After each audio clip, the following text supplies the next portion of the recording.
When was your first, like, do you remember what your first issue was or what your first pages were where you were They were actually junk. working? I mean, I did one-page fillers. I did romance comics. They were terrible, just awful. But I'm one of the few guys in my generation who did love comics. Yeah. My first actual feature was the adaptation of the Fritz Leiber Fafhrd and Gray Mouser work, Sword of Sorcery. Marvel had a success with Barry Smith on Conan, and DC optioned the Fafhrd and Gray Mouser stuff. I was originally not assigned. There was another artist assigned to the project, but the editor and the writer of the book, one person, had doubts about that artist's ability to deliver, and he sent us both home and offered us a page rate to deliver samples.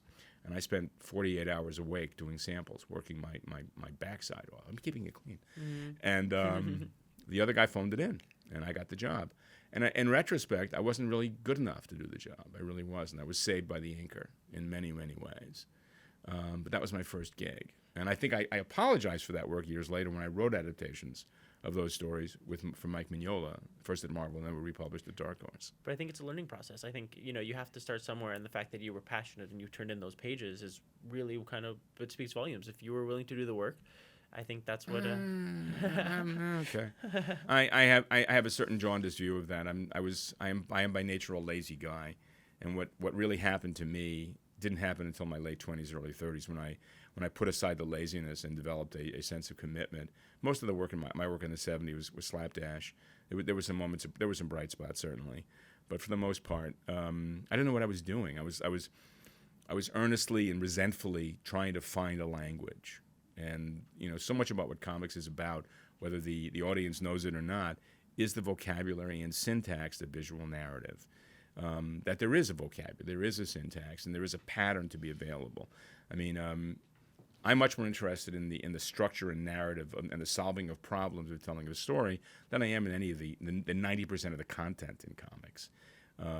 Comics have come to mean a generic superhero adventure story or something narcissistic made by someone who went to art school. Those two polar opposites. And I find I live in the middle. I like the idea of doing a more adult narrative, but I also like the idea of doing melodrama and excitement and fun. My genres are not superheroes or narcissism, but westerns, horror, westerns, crime, war stories, historical pieces, and playing with the structure of narrative. The building of the page is what interests me the most, and ultimately, it was that skill set that saved my life in the early 80s.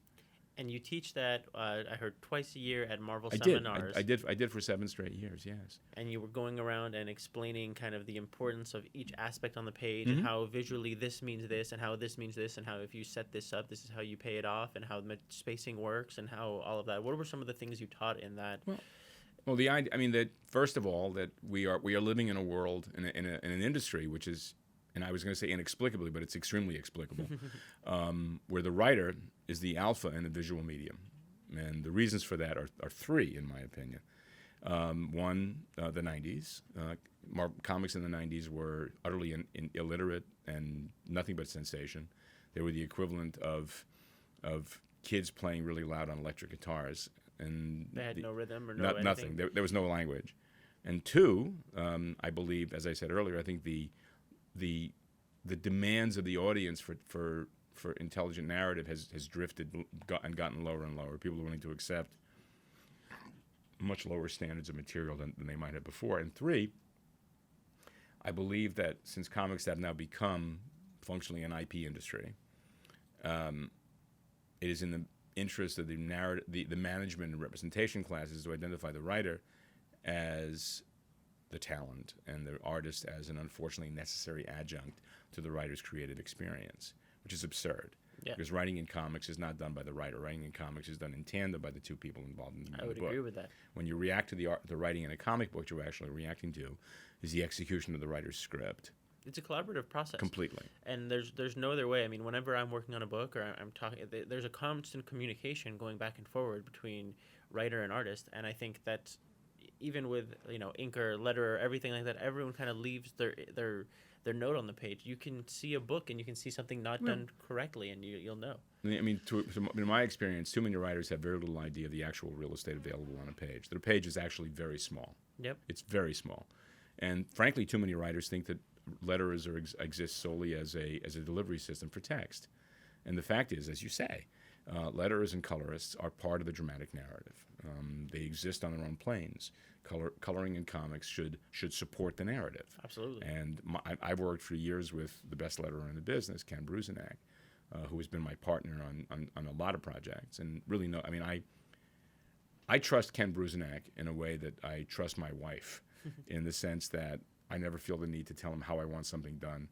We just discuss the idea, and I say, this is an Art Deco idea circa 1945. Try that. Let's go with that. But the most important thing was to explain the fact that in the context of comics, space represents time. Mm-hmm. The amount of time allotted to the amount of space allotted to an action in a panel is roughly equivalent to the amount of time involved in the action in that panel.